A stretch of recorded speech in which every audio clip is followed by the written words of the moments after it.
जागतिक red cross दिनानिमित्त मंगळवारला जिल्हा सामान्य रुग्णालय भंडारा येथे रक्तदान शिबिराचे आयोजन करण्यात आले आहे। उन्हाळ्याच्या दिवसात रक्तदान शिबिर नसल्यामुळे रक्ताचा मोठा तुटवडा निर्माण होतो। भंडारा आणि गोंदिया जिल्ह्यासह संपूर्ण महाराष्ट्रात रक्ताचा अभाव आहे।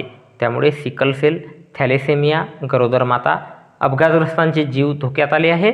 रक्ताचा तुटवडा लक्षात घेऊन जागतिक रेड क्रॉस दिनानिमित्त मंगळवार दिनांक 7 मे 2024 रोजी सकाळी 10 ते दुपारी 1 वाजता दरम्यान जिल्हा सामान्य रुग्णालय भंडारा येथे रक्तदान शिबिराचे आयोजन करण्यात आले आहे।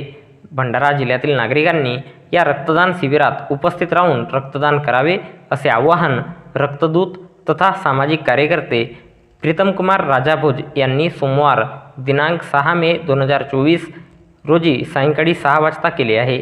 रक्तदान करणाऱ्यांना एक प्रमाणपत्र आणि डोनर कार्ड दिले जाणार आहे।